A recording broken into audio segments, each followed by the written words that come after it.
Bismillah, alhamdulillah, wassalatu wassalamu ala sayyidina wa maulana Muhammad Rasulillah wa ala alihi wa sahbihi wa man tabi'a sunnatahu wa jama'atah min yaumina hadha ila yaumin nahdah.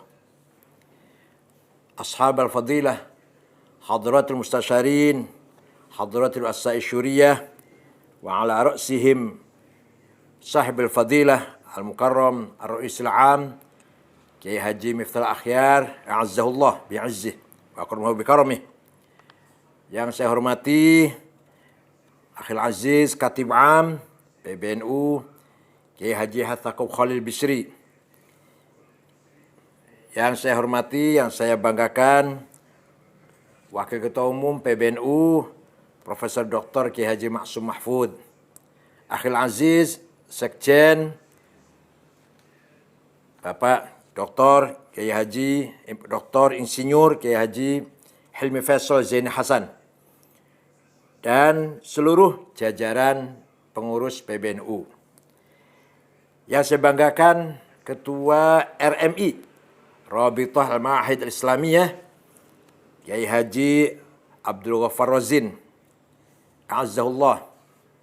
Ketua Lembaga Dakwah NU Kiai Haji Agus Salim dan seluruh jajaran pengurus RMI dan LDNU dan semua peserta hadirin yang mengikuti acara pada malam ini melalui virtual yang saya banggakan.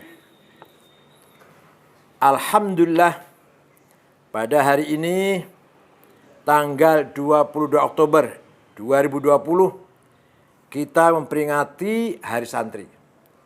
Hari yang memiliki makna sejarah penting. Sebuah pengakuan terhadap perjuangan kaum santri yang panjang. Yang bahkan telah dimulai berabad-abad sebelum kata Indonesia populer di kalangan kaum pergerakan tahun 1920-an. Memperingati Hari Santri berarti mencoba meneladani uswah hasanah, qudwah thayyibah dari para ulama pejuang kemerdekaan. Para santri yang berjibaku meregang nyawa demi mempertahankan kemerdekaan bangsa. Peringatan ini kita laksanakan agar kita mampu menerjemahkan, menerapkan, dan mengaplikasikan ruhul jihad tersebut dalam menjawab tantangan saat ini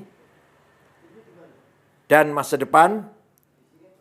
Karena itulah melalui peringatan ini dengan spirit Rasul Jihad, kita para santri memiliki tanggung jawab moral untuk menjawab tantangan zaman. Penetapan Hari Santri terkait erat dengan seruan Rasul Jihad yang dicetuskan oleh Hadratus Syekh Kiai Haji Hasyim Asy'ari Ra'isul Akbar Nahdlatul Ulama. Pada tanggal 21 Oktober 1945, PBNU mengundang konsul-konsul NU seluruh Jawa Madura untuk rapat di kantor PB ANO Ansor Nahdlatul Ulama di Surabaya. Dalam rapat PBNU tersebut yang dipimpin oleh Ketua Besar Kiai Haji Abdul Hasbullah, dan setelah mendengarkan pemaparan secara ilmiah dari Mbah Hasyim Asy'ari, maka PBNU menetapkan keputusan penting yang diberi nama Resolusi Jihad Fisabilillah. Keputusan bersejarah ini diumumkan tepat pada tanggal 22 Oktober. Rapat ini merupakan respon yang cepat dan tepat para ulama atas adanya upaya kembalinya nikah Belanda ke tanah air dengan membonceng tentara sekutu untuk menguasai kembali negeri kita ini. Resolusi Jihad Fisabilillah Hasyim Asy'ari ini dengan jelas memuat nilai-nilai nasionalisme yang berbasis Ahlus Sunnah wal Jamaah, yaitu kewajiban mempertahankan kemerdekaan. NKRI sebagai satu-satunya pemerintahan yang sah yang harus dijaga dan ditolong. Umat Islam, terutama anggota warga Nahdliyin, harus mengangkat senjata melawan penjajah Belanda dan sekutunya. Perang suci atau jihad ini merupakan kewajiban bagi setiap muslim yang tinggal dalam radius 94 km. Dan fardu kifayah bagi mereka yang tinggal di luar radius tersebut. Pertempuran 10 November tahun 1945 di Surabaya yang dikenal sebagai Hari Pahlawan merupakan kelanjutan dari peristiwa Perang Rakyat 4 hari pada tanggal 26, 27, 28, 29 Oktober 1945. Yaitu perang antara Brigade 49 di bawah komando Brigjen Malabi dengan arek-arek Surabaya yang sangat heroik. Yang menewaskan 2.000-an atau lebih kurang 2.000 lebih pasukan sekutu. Termasuk Brigjen Malabi yang terbunuh pada tanggal 30 Oktober 1945. Para sejarawan menyimpulkan bahwa perang rakyat 4 hari tersebut terjadi akibat adanya seruan resolusi jihad Hasyim Asy'ari yang dikumandangkan pada tanggal 22 Oktober 1945. Inilah sejarah penting yang melatari lahirnya Hari Santri. Sejarah yang memungkinkan bangsa Indonesia tidak jatuh kembali ke tangan penjajah setelah sebulan sebelumnya kemerdekaan diproklamirkan. Tidak salah jika ada yang berpendapat tidak ada Hari Pahlawan tanpa resolusi jihad alias Hari Santri. Resolusi jihad menunjukkan peran besar santri dalam menegakkan kemerdekaan negara ini. Resolusi jihad menunjukkan antara Islam dan nasionalisme bukanlah hal yang kontradiktif, bahkan tidak bisa dipisahkan.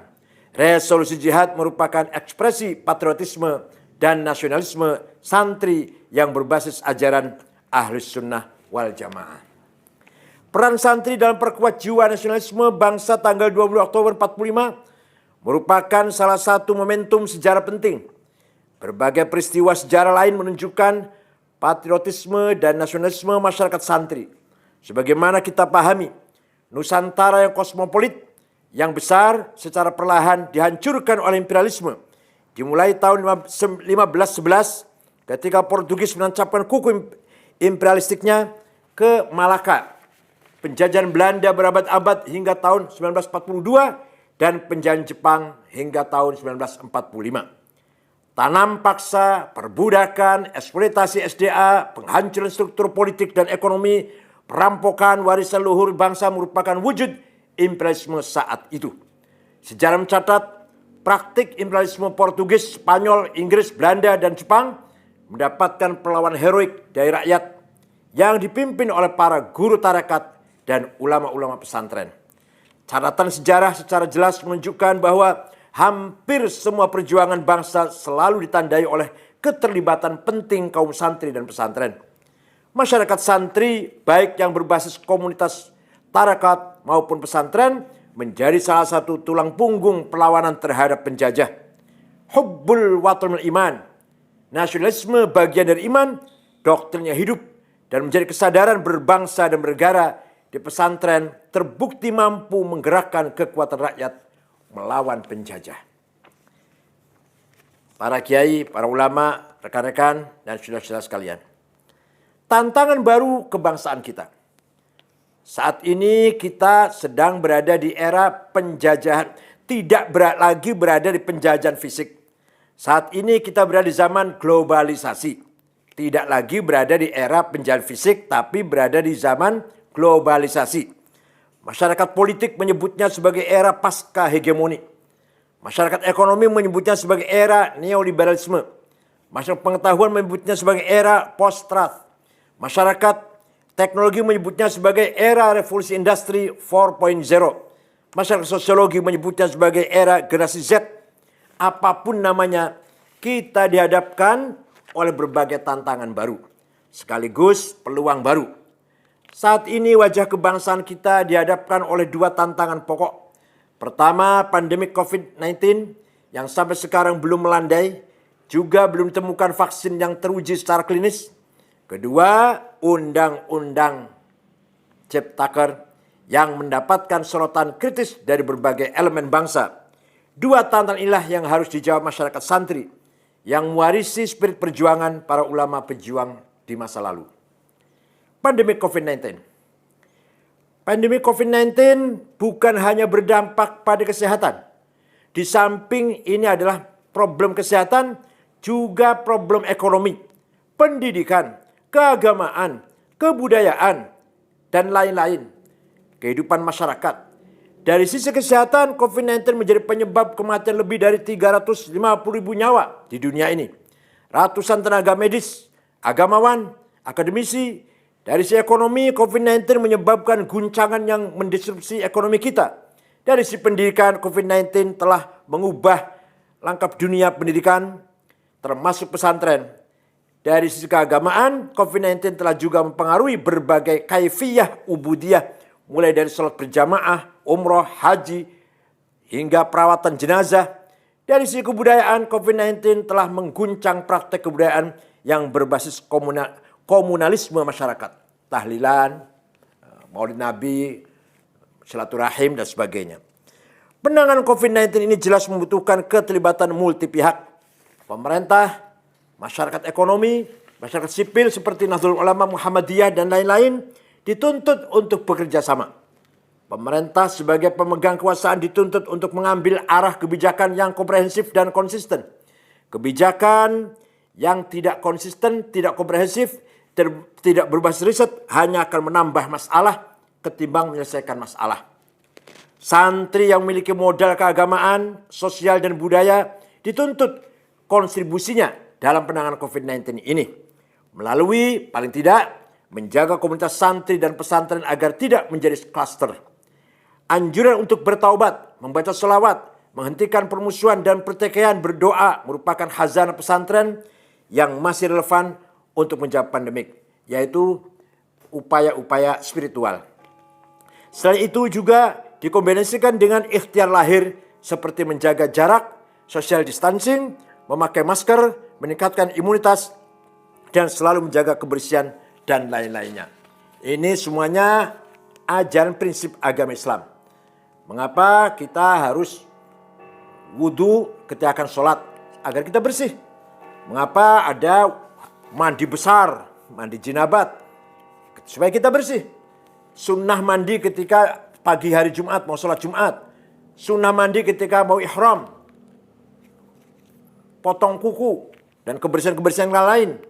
Meninggalkan kerumunan. Karena kerumunan itu hanya menghasilkan gunjing, hate speech, ngerasani, menceritakan kejadian orang lain, adu domba, fitnah yang tidak manfaat sama sekali, tidak produktif sama sekali. Itu antara lain mengapa hikmahnya kita, Allah menguji kita diberi wabah COVID-19 ini. Di samping hikmah-hikmah yang lain. Undang-Undang Cipta Kerja. Sebagaimana diketahui, Undang-Undang Cipta Kerja ini menjadi polemik publik sejak dari proses penyusunan sampai disahkan menjadi undang-undang. Publik mempertanyakan urgensi dan efektivitasnya undang-undang ini terhadap upaya penyelesaian masalah kebangsaan. Tujuan Undang-Undang Cipta Kerja untuk penyederhanaan regulasi, memangkas regulasi, menata ulang perizinan agar mampu menyediakan tenaga kerja, memanfaatkan bonus demografi, efisiensi birokrasi, meningkatkan investasi, menyederhanakan dan sinkronisasi birokrasi, pemberdayaan UMKM merupakan formulasi arah kebijakan yang patut diapresiasi. Ini baik, tujuannya itu baik.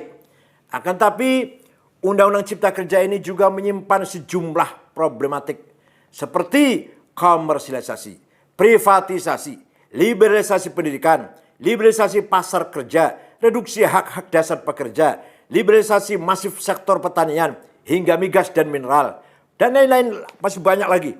Problematik ini semestinya diselesaikan secara terbuka, melibatkan partisipasi masyarakat dan berpijak pada nilai kemaslahatan publik. Nah, selama ini tidak dikerjakan, tidak dilaksanakan seperti itu. Sehingga tidak ada dialog, tidak ada aspirasi, menampung aspirasi dari masyarakat, terutama contoh NU dan Muhammadiyah misalkan, sama sekali tidak terjadi. Karena berbagai problematik di atas, maka menjadi penting untuk mencari jalan keluar yang berbasis pada kemaslahatan publik. Suara-suara jernih, objektif, dan argumentatif dari masyarakat menjadi penting untuk didengar dan dicerminkan dan dicarikan formulasi kebijakan secara arif. Arah kebijakan yang perlu ditempuh adalah mempertahankan pasal-pasal yang mampu mewujudkan tujuan awal Cipta Kerja, sekaligus melakukan koreksi terhadap pasal-pasal yang menjadi sorotan publik.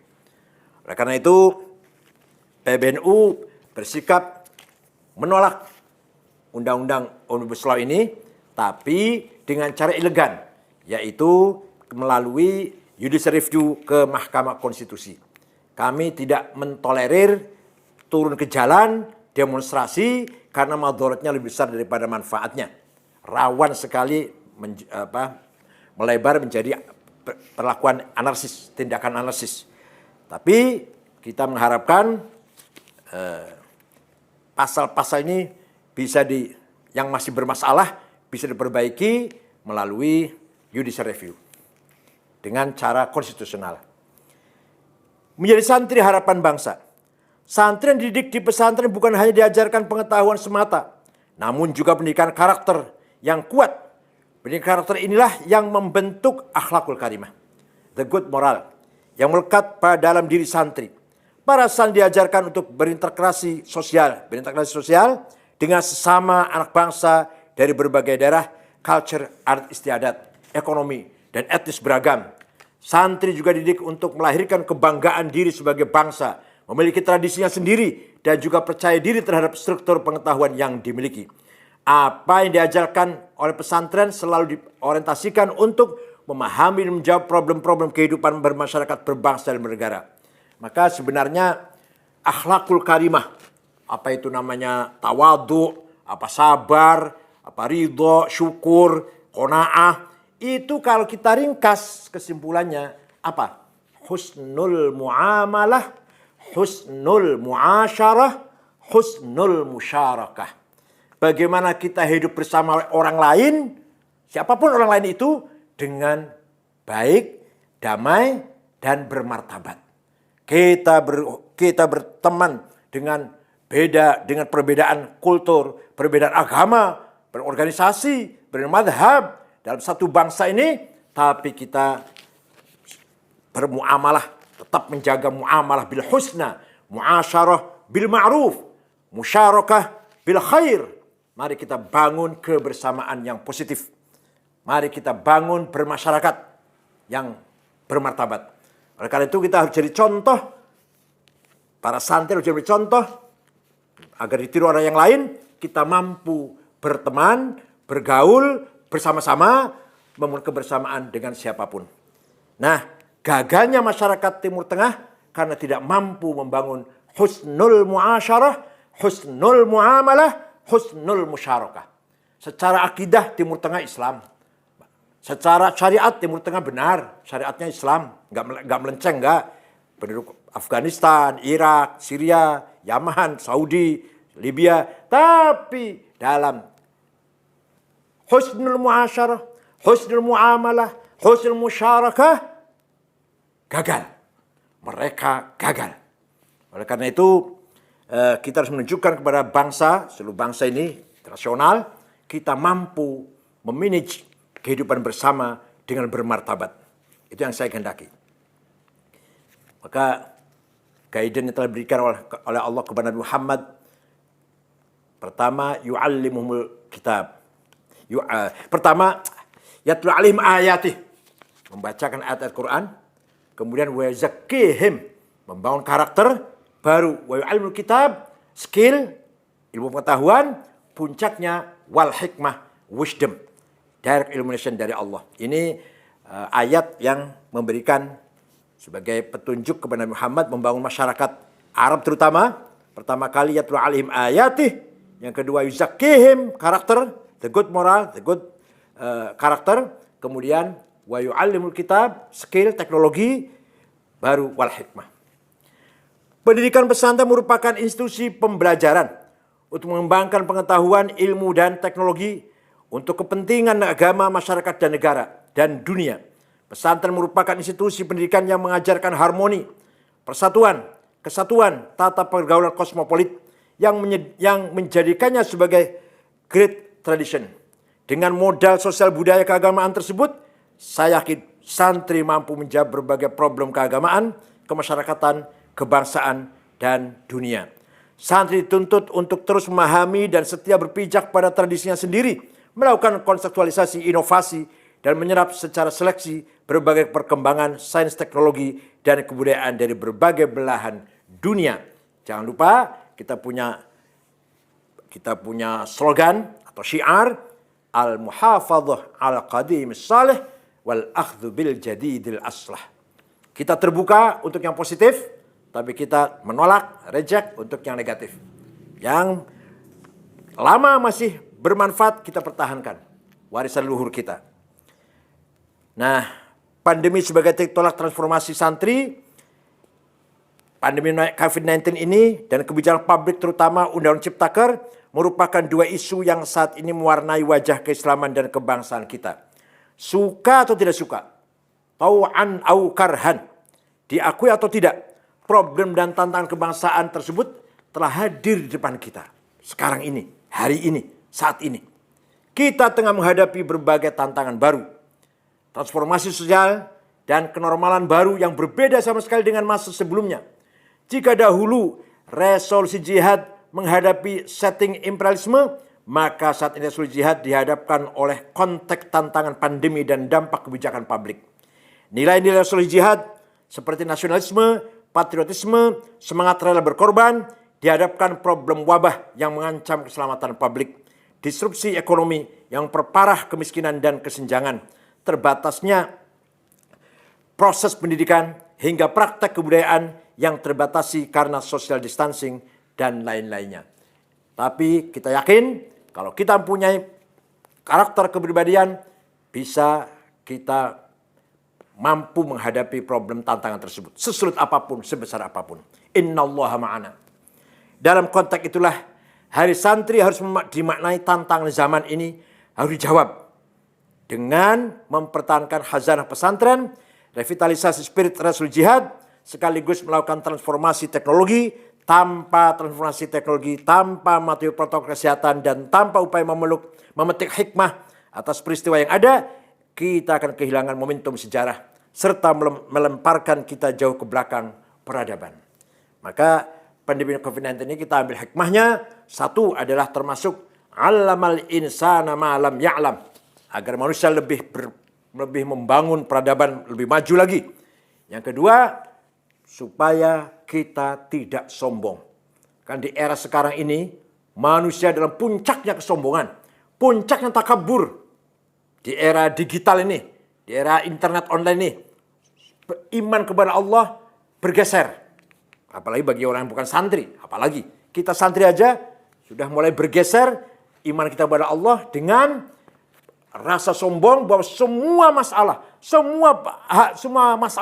semua kehidupan ini bisa diatasi dengan HP, bisa di internet. Akhirnya kita lupa bahwa semua itu adalah makhluk Allah. Innalladzina tad'una min dunillah la yakhluqu dzubaban walau istama'u fi. Selain Allah tidak mampu menciptakan apa-apa, hatta menciptakan virus corona tidak mampu. Seandainya virus corona itu mengambil dari kita, kita pun tidak bisa menolongnya. Kita pun tidak bisa menghindarnya. Itulah kedaifan kita, kelemahan kita, keterbatasan kita. Maka COVID-19 ini merupakan pelajaran langsung dari Allah agar kita tidak sombong, tidak takabur, tidak egois, tidak materialistik, tidak hedonistik, mengejar kepuasan. Sama sekali tidak akan ada rasa puas di dunia ini. Oleh karena itu, mari kembali kepada jalan yang benar, thariqil haq, thariqat ahli sunnah wal jamaah. Kita ikuti para ulama, para kiai yang mampu menghadapi segala problem masalah kehidupan ini tetap dengan iman dan tawakal kepada Allah. Di era new normal kelak, transformasi radikal di semua sektor kehidupan merupakan keniscayaan. Hal ini membutuhkan kontekstualisasi dan inovasi Rasul Jihad agar Hari Santri ini bermakna dalam sejarah. Kalau tidak demikian, maka Hari Santri hanya sebagai seremonial, acara seremonial yang tidak bermanfaat atau tidak kurang bermanfaat. Mari kita jadikan Hari Santri ini sebagai momentum paling tepat kita membangun peradaban lebih maju lagi, lebih percaya diri, lebih semangat lagi. Bukan hanya menerima apa yang telah kita capai, tapi ke depan masih sangat jauh perjalanan kita menuju cita-cita yang kita mimpikan dengan ridho Allah. Memang kita tidak punya kemampuan teknologi. Kita kalah dalam senjata, kita kalah dalam masalah finance atau ekonomi. Tapi kita harus yakin kita punya Allah, kita punya iman, dan kita punya ukhuwah yang luar biasa. Maka modal ukhuwah inilah modal husnul muamalah, husnul musyarakah, husnul muasyarah, inilah modal utama untuk kita membangun bangsa yang besar, bangsa yang kuat, bangsa yang damai. Wa innamal umamul akhlaqu ma baqiyat fa inhumu dhahabat akhlaquhum dhahabu. Martabat umat tergantung budayanya. Budayanya hancur, martabat umat pun hancur. Martabat bangsa pun hancur. Nah, syair ini tidak mengatakan, mohon maaf, tidak mengatakan wa innamal umamul adyanu ma baqiyat, tidak. Martabat bangsa itu tergantung agamanya, tidak. Budayanya. Wa innamal umamul akhlaqu, bukan al-adyanu, akhlak, budaya, moral, kepribadian. Selama kepribadian kita, akhlak kita, moral kita, budaya kita baik, martabat umat Islam, martabat bangsa Indonesia akan dihormati oleh seluruh dunia, masyarakat dunia internasional. Kalau martabat kita, budaya kita hancur, hancurlah harga diri kita semuanya. Terima kasih. Alfil mabruk. Selamat memperingati Hari Santri. Semoga berkah, manfaat, sukses, panjang umur, sehat walafiat untuk semuanya. Syukran wa dumtum fil khairi barakati wan najah. Wa la yahud bi aydikum lima fis salah wal khair wa yahfadkum min ahati wal afat wal mihan wal fitan wat ta'un wal amrad wal asqam wal ham wal gham wa huwal fikrakum at-tariq. Wassalamu alaikum warahmatullahi wabarakatuh.